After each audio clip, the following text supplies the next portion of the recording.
Hey, most brands think pricing is simple. You set a price, you run a discount, and then you hopefully watch your conversion move up and get better. But pricing is never just a number. And so today I have a special guest, Nabeel Siddiqi, and we're going to talk all about pricing and specifically what enterprise pricing knows that your e-commerce store doesn't. So Nabeel, welcome to Beyond the Cart. We are excited to have you on the show, man, and talk about a very important piece of the e-commerce puzzle, and that is how much do you charge for your products? Yeah, thank you for having me. So really quickly about myself, my background is originally a consultant. I was doing AI pricing and AI applications really for all business problems for a while. Previously, I was at BCG doing pricing for the Fortune 500.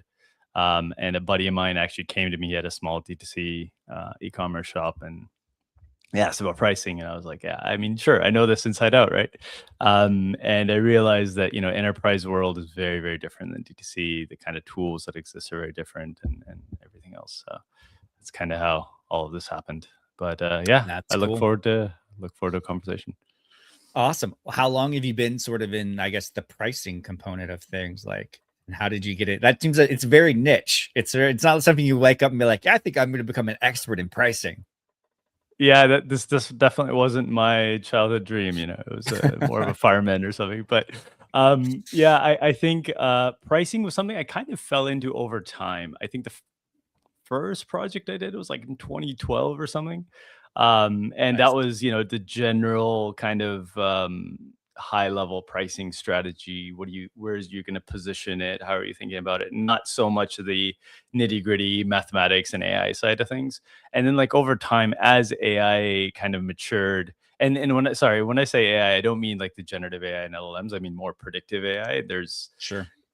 nowadays There's a people are thinking difference. about it differently, but yeah, so like the predictive AI kind of matured over time, and with that the pricing function began, and it is niche, but it's an impactful area. Absolutely. Absolutely.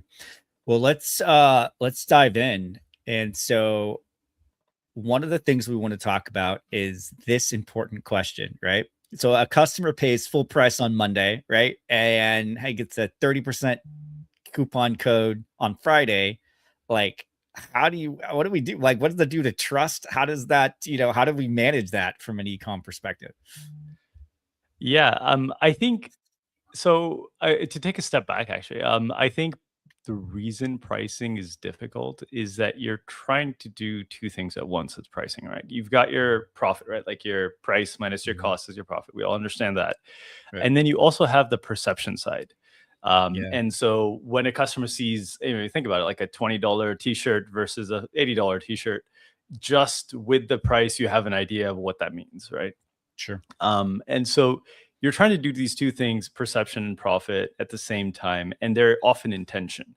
And when this tension becomes, I mean, and it's a problem, right? You have to balance it. So if you think, like, to make this a little bit more concrete, if you think about like the pure perception shop, right? They're the folks that Mhm. never change price. They never do a discount.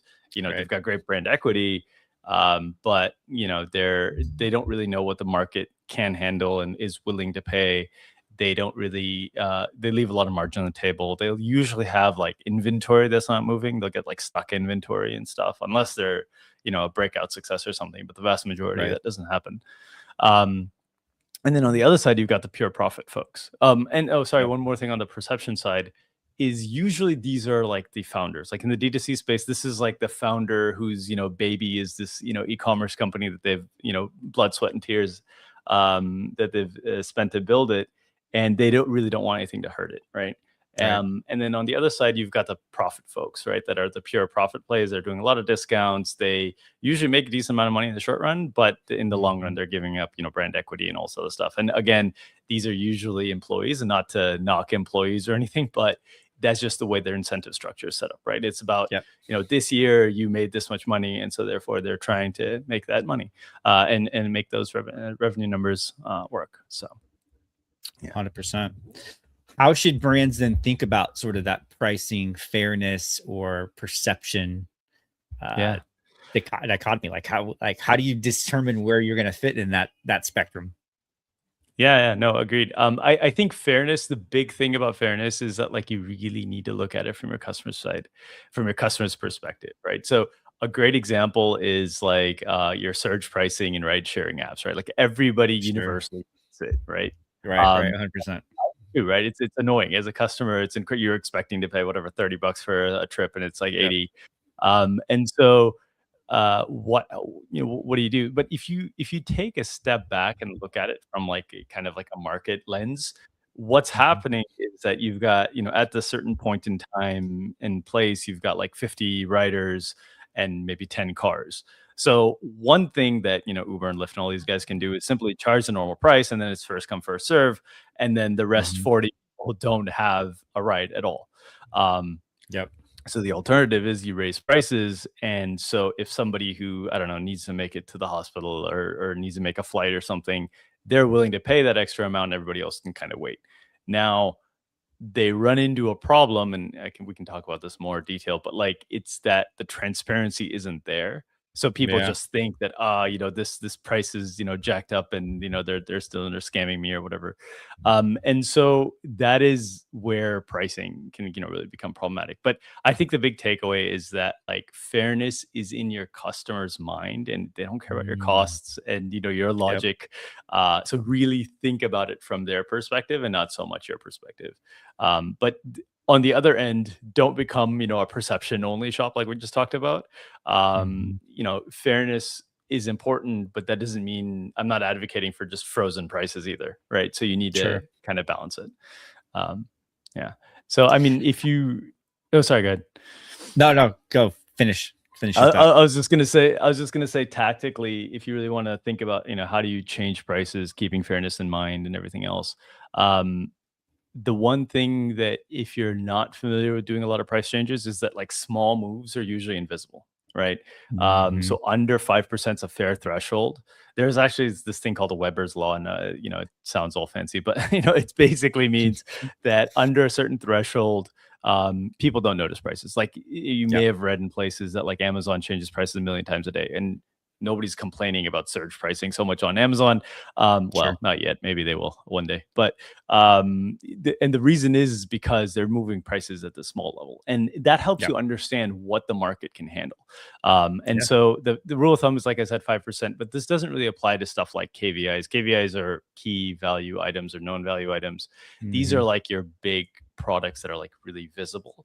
So Mhm. think about, like Nike. The first thing that comes to mind is shoes. So a Sure. shoe are like the specific models are Nike's KVIs. Their socks are not, right? Nobody's like Right. comparison shopping Nike socks usually. I mean, I guess people Right. aren't, but so I think like at the KVI level, yeah, threshold gets tighter, right? So maybe a Sure. 2% change people will notice because you're thinking like milk, you're thinking gas, you're thinking iPhones, like I said, Mhm. Nike shoes. So that's where you need to be a little bit more careful. But I mean, I think KVIs are important. To know what your KVI is, another podcast episode. I mean, Yeah, for sure. we actually run a workshop at Price Perfect about this, like the first thing that we do, because knowing this will kind of determine the rest of your strategy. Um, but yeah, I think small moves, long story short, small moves are relatively easy to make. If you go to larger moves, you need to start thinking about how do you change your reference point. So you're Yep. thinking, like a new package, a new positioning, a new bundle, a new store, a new ingredient, something Mhm. around it. Like a really good example of this is car models and phone models. Like every year Mhm. or every couple of years, they're coming out with something new, and yeah, the price can change. And people are, Mhm. people do complain. Oh, last year's iPhone was this much, and this one's more expensive or whatever. But Mhm. the reality is that you're now offering something completely new to them, and so you can kind of make that major price change. But I think, yeah, the big takeaway is just be transparent, right? If you're making large price Yep. changes, don't do shrinkflation or something else. Nowadays, people will call you out on it very quickly. For sure. For sure. Yeah, I love it. Like one example of that is I have a brand that I still own and run. I don't run it day to day, but I still own it on Amazon primarily. And this was Mhm, a couple few years back. We're rolling into Q4, and mhm, we had never really tested our pricing. And I was like, we should run a good price test and see how much it impacts our conversion rate and our sales. So we ran a split test, right? And what we found was we upped our price by a couple dollars, right? And it had zero impact on our conversion rate. And all we did was actually make more profit per unit than we were making before. And we're like, wow, we're making way more money with zero impact on our conversion rate. We actually just are making more margin. And why didn't we do this before? Because we just didn't know, right? And it was until you test it, you don't know. Yeah, yeah. No, I mean, there's a really famous study, well, famous amongst us pricing nerds, but there's a famous study that I think McKinsey did that found that a 1% improvement, that doesn't mean an increase, but a 1% Right. improvement in pricing results in an 11% impact on profit on average. And that's big, right? And that's That basically is free big. money. I mean, you put a lot of effort into it, into all of the other parts of it, and price is a Yeah. multiplier, right? Price times volume is your revenue. So Price is a yeah, massive multiplier. It reminds me of this yeah, great quote: "Big doors swing on little hinges." And yeah, pricing is one of the little hinges that really are like you can really swing profitability. I consider profitability the big door that you're trying to optimize yeah, for. And there's very yeah. few like inflection points in an e-commerce business that it really can push profitability. Pricing, obviously, one of the major ones for sure. Yeah, yeah. No, I mean, I think that's a great quote. I think we normally also track a lot of other metrics, Mhm. not just profit, but like for example, we'll track ROAS, right? Because For sure. what you find is that if your pricing is not dialed in, then your return on your ad spend isn't all that great. Your conversions are affected, and then we For also sure. track stuff like overstock and understock, right? Yep. Because again, you're clearing out inventory if you're properly priced, and you're also, I mean, hopefully ordering stock properly, and so you can make sure that you're not stocked out as well. But yeah, I mean, pricing just affects so much of the business that it's I I love don't know, that. stupid not to No, be it's not to yeah, be I mean, you optimizing have to. it. You have to be Yeah, optimizing it, right? 100%. yeah. How do enterprise companies manage price consistency across customer segments sort of without damaging trust or that perception? Like, how does enterprise treat it maybe differently than SMB? I mean, so well, the way the enterprise does it is not something SMB and D2C can do. They just That's have a good hundreds point. of people doing it. Right. They That's true. literally, I That's mean, true. there's so many companies, so many clients that I've had over the years that have like 1,000 odd people in the pricing department, right? And here, Just this is, and I crunching mean, numbers. this is the other thing. Yeah, they're just crunching numbers. There's literally a person per kind of like product group is usually what it Yeah. is. And and that's all they do. They just look at these 20, 50 products. They're tracking, and again, they're figuring out what the KVIs are, what are the non KVIs. They're figuring out how to treat each of them. They're tracking all the customers and competitors and how a customer's reacting, and they're running surveys. Like there's all this huge amount of stuff. I mean, a lot of that you can't really do in SMB. It's just cost Hmm. prohibitive, and not only that, it's not worth that effort, because the impact it'll have on let's say you're, I don't know, making 10 million a year in revenue. The impact it'll have is just not enough for you to be putting that kind of effort in. I mean, heck, Yeah, if you can hire 200 people to run your pricing department, go for it. But if you for sure. can't, you need to take some shortcuts. Um, Which sounds like a really cool AI tool that someone on this podcast may have actually developed, not me. Um, yeah, yeah. So I think yeah, to continue the story that I was just talking about at the beginning. So when I started looking at the DT space, like I you know about it, you're a customer, or whatever. You're not in the kind of back when that buddy of mine came up to me asking for help, and I felt, I mean, I'll be honest. I was a little arrogant. I was like, yeah, of course I know this. I've been doing this for a Sure. decade, and when you go in, you realize that the tools that exist out there are, I mean, I don't want to knock them. And they're all people that are entrepreneurs working hard and all, but they're really basic, and it's by Yeah. design, and by necessity, I should say, not design. In the sense that like there's just not that much education, right? Like if I Mhm. were to go create a tool that helped you figure out your KVI, non KVI, and charge $30 a month, people just wouldn't know to use it, because Sure. they don't have that background and understanding. And we actually Mhm. launched originally as a we made it all, sophisticated, and we were using all like cutting edge techniques of AI and everything, and we launched as a software only.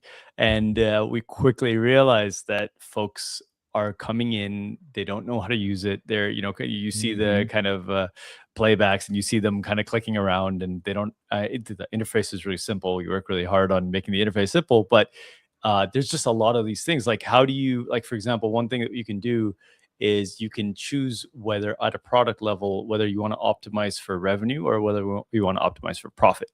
And people Yep. are like, how is where do I begin? How do I even know what to Right. do here?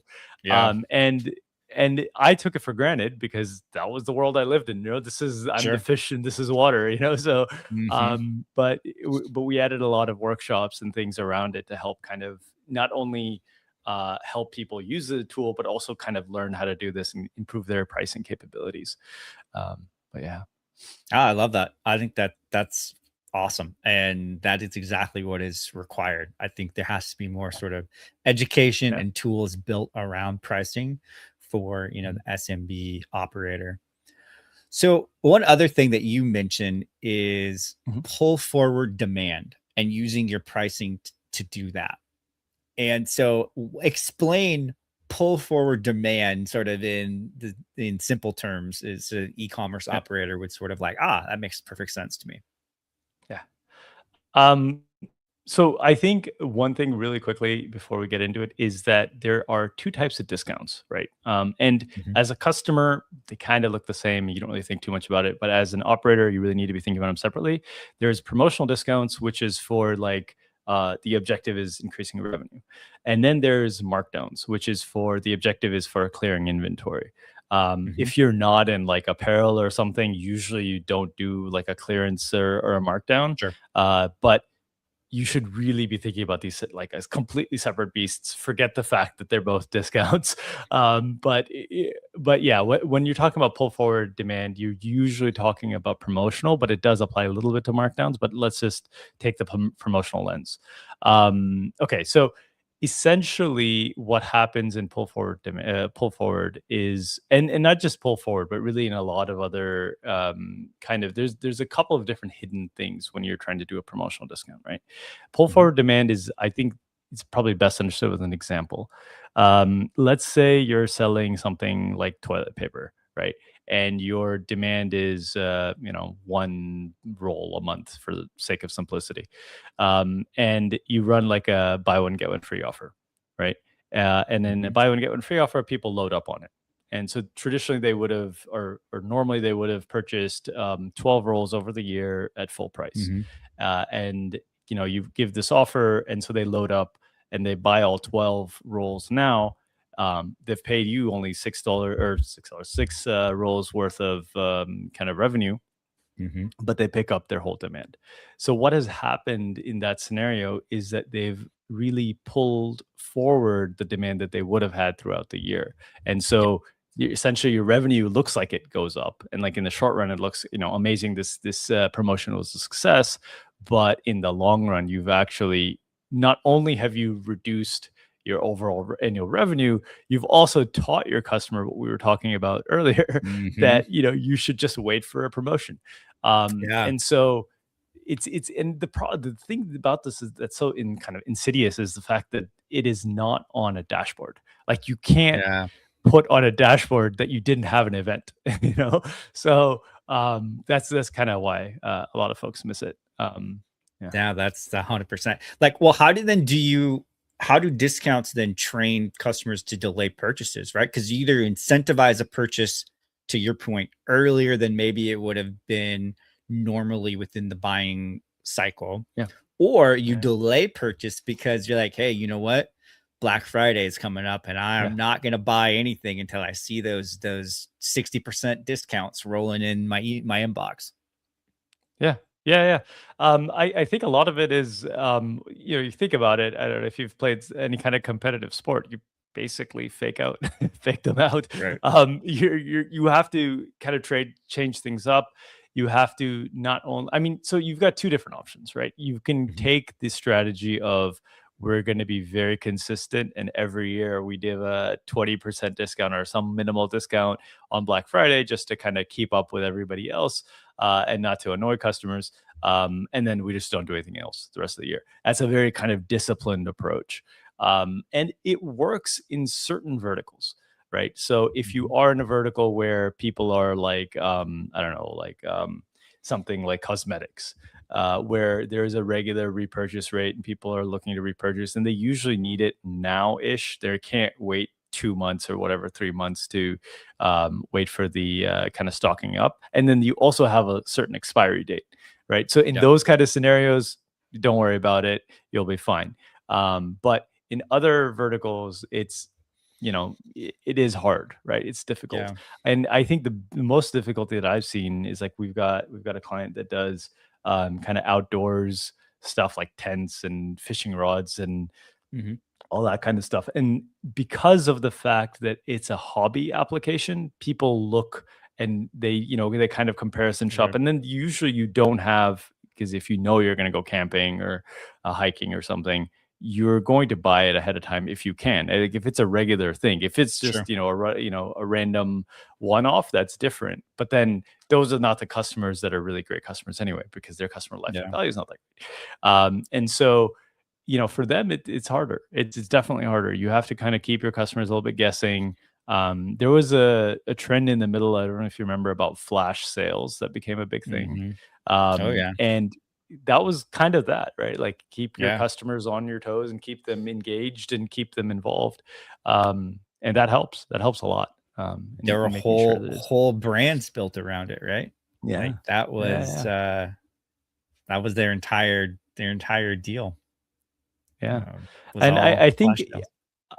yeah, exactly. I mean, I think don't be scared. I mean, I don't want to like scare people off discounts. I think the way Mhm. to think about them is that if your discount is kind of strategic in the sense that it's looking to capture a different kind of segment that you wouldn't be able to access normally, right? Like in that scenario, do a discount, right? Grab those Yeah. customers. The one thing I would caution is that be very careful, or I shouldn't say be careful. Track the customer lifetime value or the repurchase rate or the average order value and whatnot of customers that you acquired from like a discounted kind of offer versus Mhm. customers that you acquired like paying full price. Just track that.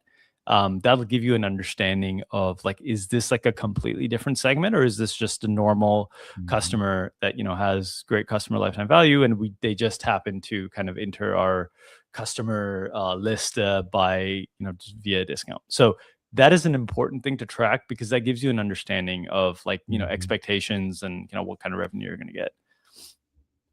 Yeah. No, I think the one sort of flash sale platform that I was kind of thinking about here in Seattle was Zulily, right? Like they Mhm, went mhm. through it and they had Yeah. this big ramp up, and then they have got to go through a couple of restructuring episodes, right? Because it's like it goes out of phase and Mhm, starts to mhm. fade. It's hard to maintain that, uh, because you're constantly sort of on like this flash sale roller coaster, and you're not running them, and then you don't have that. Your mechanism goes away, and you're out of luck.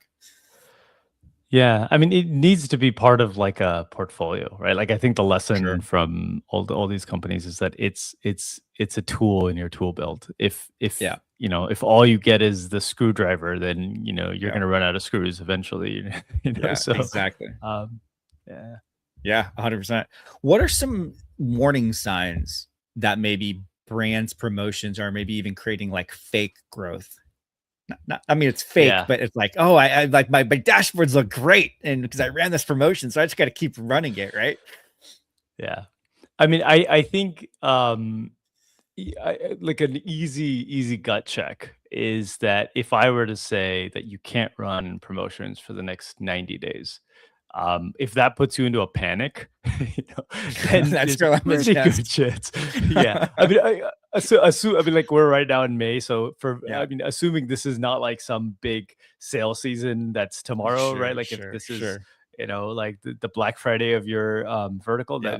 That ignoring that, like otherwise, if that puts you in a panic, then it's a problem. It's a pretty good chance it's a problem.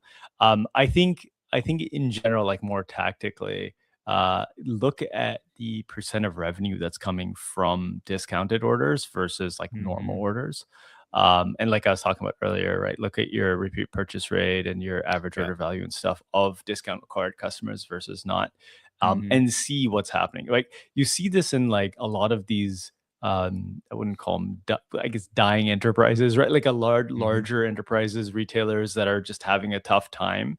You see that often, right? Like they'll just be running discount after disc promotion, and Hmm. they're clearing everything, and it's like going out of business sale, and then they're just continually going out of business for like 10 years. Like every month. Um, Yeah. yeah, exactly.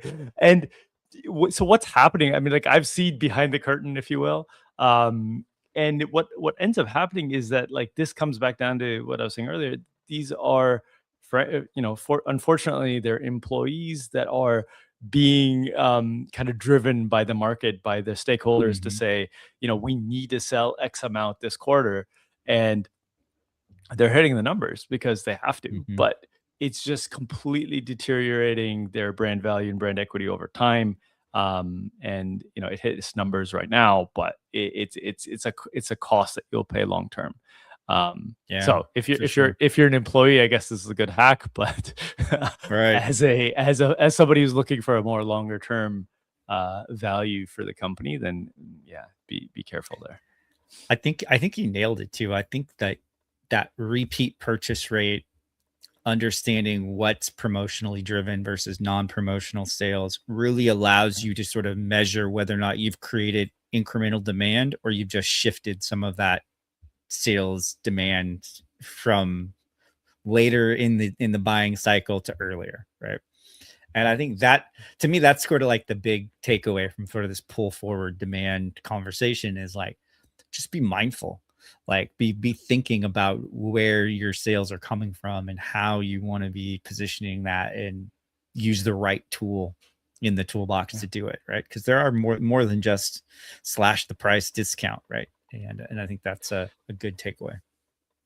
Yeah, no, agreed. I think just to add to that, one thing like of the tools, like you're saying, one thing that a lot of folks I feel in the D2C space don't really leverage is bundles. Mhm. Yeah, And bundles for sure. are, I mean, of course, there's certain verticals that you just can't use bundles, right? But Right. if you're selling, I don't know, cameras, right, and you don't have the starter bundle or whatever, you're missing out for sure. Like it's not just that. I mean, and this is the other thing. Like I've talked to some folks that are like, oh yeah, but bundles are, I never purchase bundles, so you know what. But the thing is that a bundle is not just a bundle of products. It's also Mhm. a curation by an expert, right? And so if I'm coming in and I'm a beginner, I don't know, want to be a photographer or something, I want that camera bundle because it just Mhm. saves me a lot of trouble and thinking and whatnot. Sure. And hey, it's at a discount, and I need a memory card and a case and a lens and a filter and whatever else, as well. And so, and then bundles are really cheap to test, right? You just throw together a bunch of Mhm. products, and you put them on, and it doesn't really cost you all that much to do bundles. So just be testing bundles and stuff all the time. It makes a huge difference to your AOV, and it can really move the needle on a lot of things. I love it. I totally 100% agree with you. I think also one thing that you advocate for when it comes to pricing is to think about it as sort of a predictive system and not just a number. So talk to us a little bit about price as a system and not just like, hey, this is just a dollar attached to the product. Yeah. I think we've kind of touched on the fact that enterprise is a very different ballgame than Yes. D2C. Yes. And so there are a lot of things you can't really take from enterprise to D2C. But one thing that enterprise, and sorry, when I say enterprise, I don't mean we talked about dying enterprise. I mean the enterprises that are like doing well and that Sure. Sure. treat Sure. that are good at pricing and really know what they're doing. So the kind of successful enterprises, if you will, The one thing that they do that D2C doesn't is that they treat pricing as a practice, right? Not as a one-off decision that you just kind of, do and then run off and do everything else. And I get it, right? Like there's so many things to do as an operator running a small e-commerce firm, that it gets hard. And I think tactically, there's probably three things that enterprise does like differently than D2C does. And I'm using D2C, but you could say D2C SMB, and I'm Sure. just shortening it. So I think the first thing is that, and we touched on this a little bit, is that treating KVIs very differently than non-KVIs. And KVIs, just to make sure everybody still remembers, is kind of like your visible products, right? Like the products that are important that your customer is coming to your website to kind of buy, right? And they're usually the ones that are comparison shopped. So your KVIs are, I think we talked about it earlier, it's more of a perception play, right? So you should be looking in KVIs, you should be looking at what your customers are thinking about the price. What are the reviews saying about price? What are your competitors charging for it? And that's also where you're worrying about fairness as well. Like, again, what we talked about earlier. And on your non-KVI side, that's your profit play, right? That's where you can charge a little bit more. That's where you get a lot of that margin. And I think enterprise understands this, whereas D2C and SMB will often just apply the same kind of strategy. Like if they're matching, for example, matching to competitors, they're just matching to competitors across the board. And so that is where it really changes. So you need to be treating different products differently based on kind of what is their role in this space. The second thing that I would say that enterprise does well that D2C doesn't, is just reviewing prices systematically, right? Your prices are going to drift, your costs are going to drift, your competitors are moving, your customer mix changes. Like you create a new creative that kills it on TikTok or something, and now all of a sudden you've got a slightly younger demographic that's showing up, and you may be really happy about that, which is great, but what does that impact on price? You need to be thinking about that as well. Yeah. And so a price that was right maybe even 6 months ago may be wrong today. And so there's just a lot of stuff that's changing underneath. It's really invisible, and so people don't really think about it. But yeah, so check your prices. And when I'm saying check your prices, I mean like look at what are the various metrics, right? Like the big one that I often recommend is look at your margin per SKU over time. So when you're changing prices, look at that margin, see if it's moving, if it's not moving. Hopefully you're tracking conversion rates. So definitely track conversion rates by segment. And like we talked about, discount oriented, discount acquired customers versus not. And I think the final thing is test continuously, right? Test everything you can, prices, your bundles, your discount depths, loyalty mechanisms, etc. And I think one kind of aside here, when I say testing, A/B testing is what comes to people's mind. Right. And I have a lot of problems with A/B testing. So, so there's three things really quickly. First is that, again, right, like A/B test makes a lot of sense for like if you want to test a color on a button or something, right? But when it comes to prices, because everything's moving so quickly underneath the hood, by the time you get to significance, especially when you're a smaller shop, you don't have enough data, you don't have enough transactions to get to significance quickly. But as soon as you get to significance, by that point in time, the season's changed, everything's changed, right? And the second reason is that like when you're a smaller shop, again, you're sending half your customers to the wrong price, and we talked about a lot, and that's a risk. That's a high risk. It's a huge risk. It's a huge risk. Yeah, and it can be a huge problem.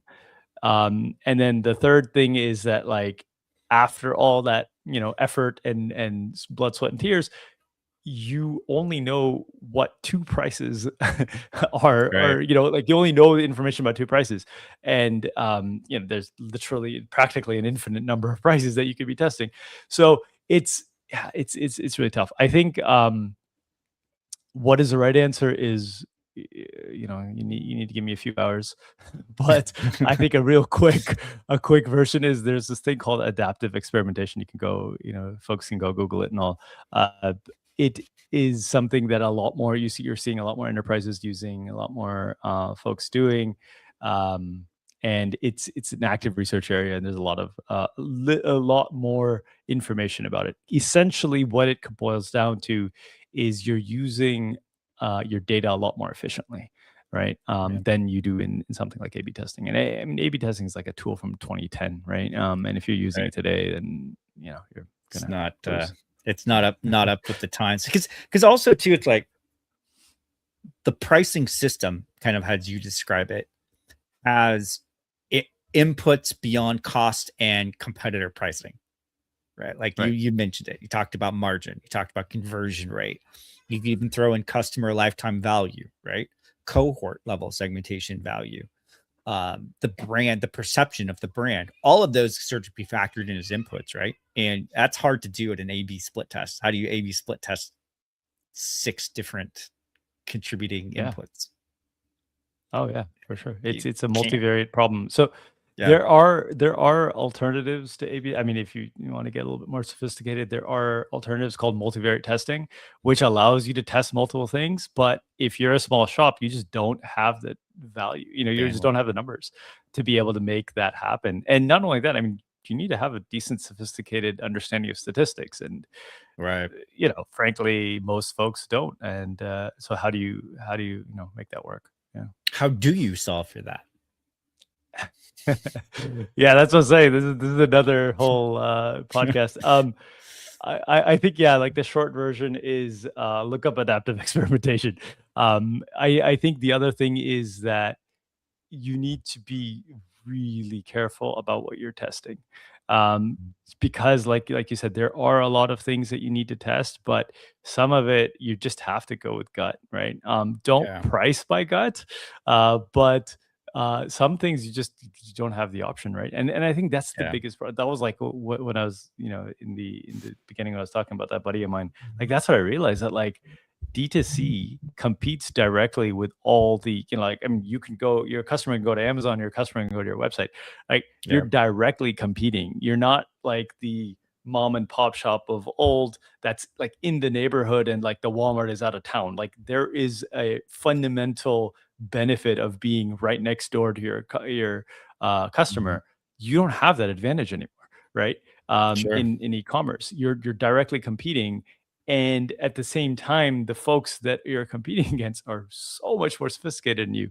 And so it's just, yeah, well, when I first kind of really understood the D2C kind of landscape, it was yeah, it was jarring. So Yeah, it's that's definitely an definitely uphill battle. a different beast. How does segmentation fit into pricing? How do you think about customer segmentation, without sort of making customers maybe feel that unfair treatment approach? Like, do you treat VIP customers differently? Do you treat Yeah. subscription or recurring repeat customers differently? Like, how does that play into it from your perspective? Yeah. I mean, I think if you really think about it, a loyalty program is the ultimate segmentation strategy, right? Because you're It is. saying that you're a loyal customer, so therefore here's a discount, here's a special Mhm. offer. And excuse me, customers or as consumers, we're all okay more or less with a loyalty program. If a loyal customer gets a discount, Mhm. nobody's crying foul.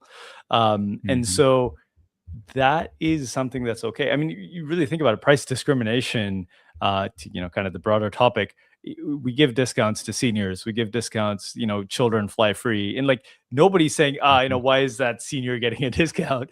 It's Why are okay. those We're fine with that. veterans getting a Yeah, discount? Happy Memorial Day, exactly. by the way.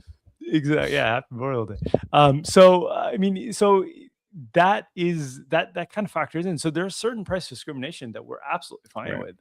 Yeah. And so that is kind of the space where you need to be looking at and thinking about, to kind of inspire you, if you will. Tactically, I think like I said, the loyalty is an easy one. Mhm. Direct promotions, right? So like you create like in Shopify, right? You create a new coupon code, and you just have that code, and that code is sent to your Mhm. top 5-10% customers.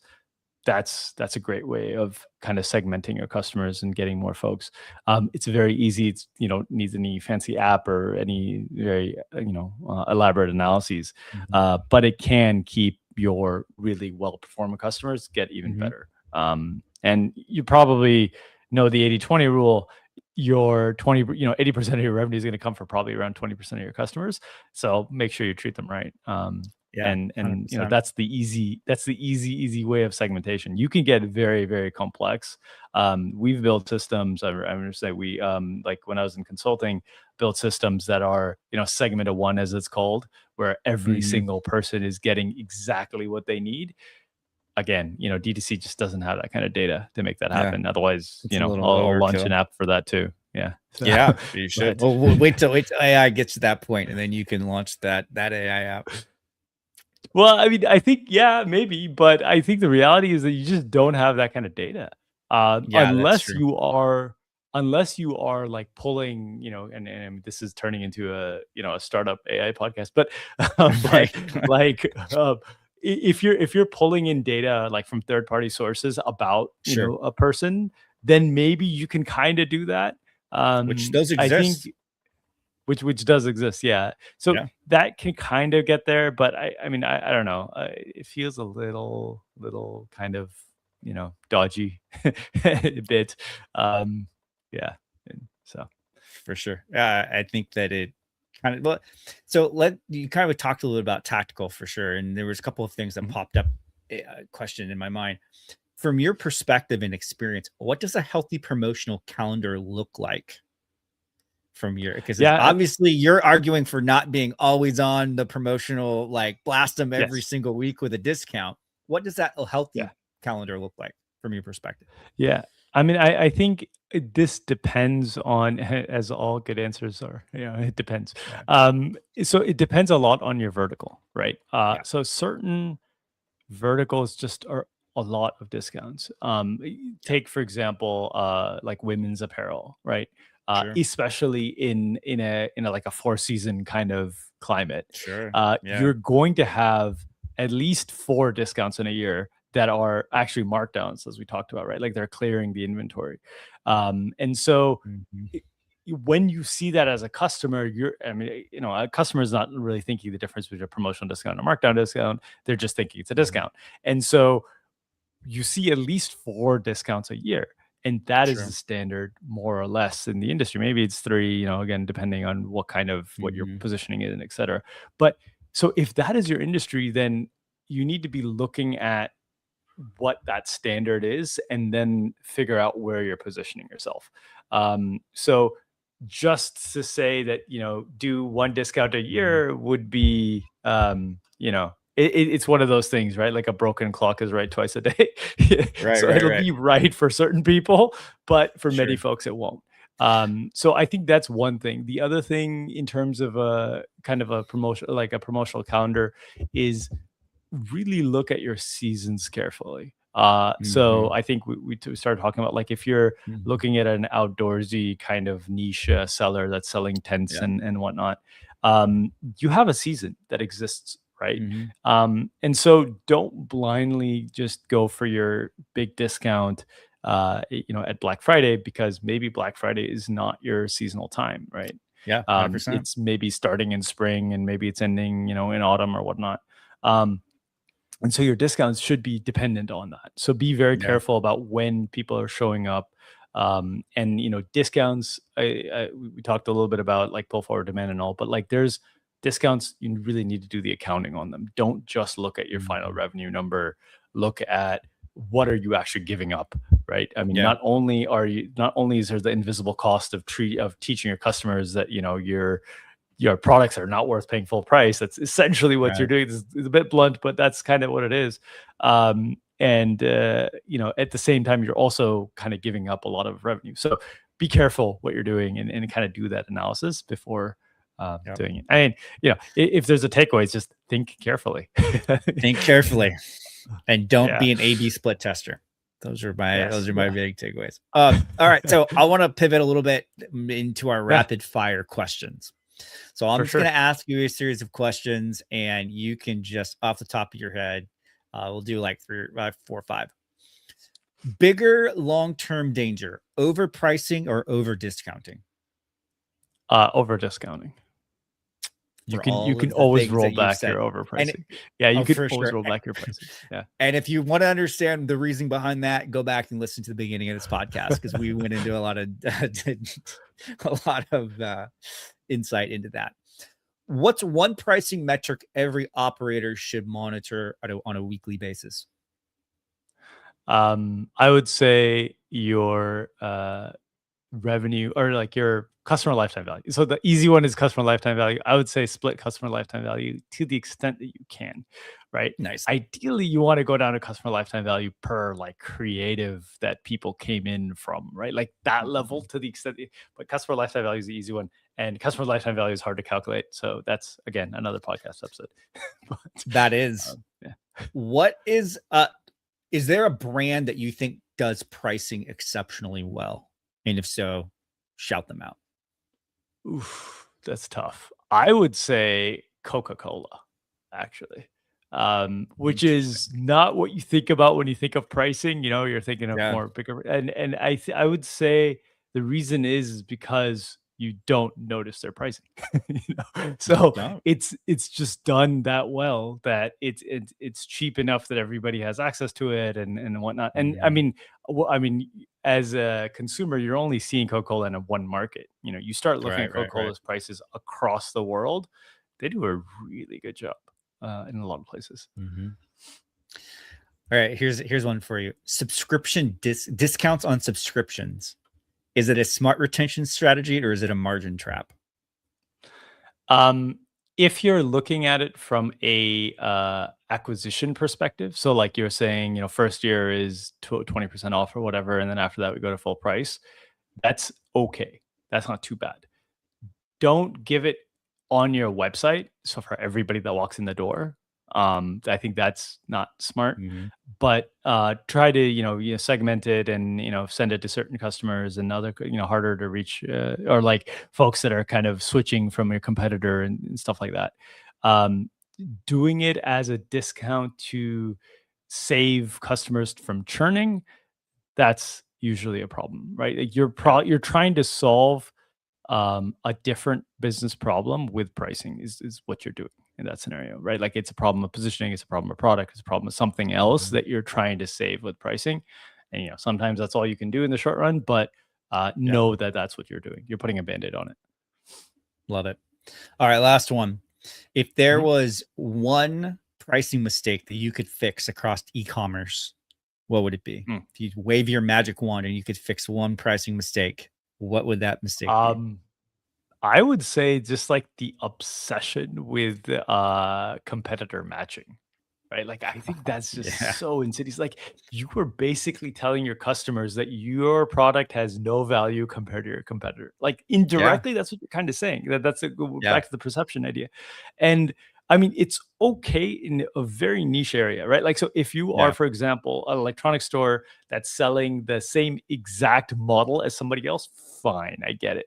But if you have a different, even if you're selling the exact same product, it's sourced from the same manufacturer, but you have your brand on it, you can charge a different price because that's what your own brand value is, and all that stuff. So like that is one thing that just it frustrates me to no end when I see that, because you're just giving away so much.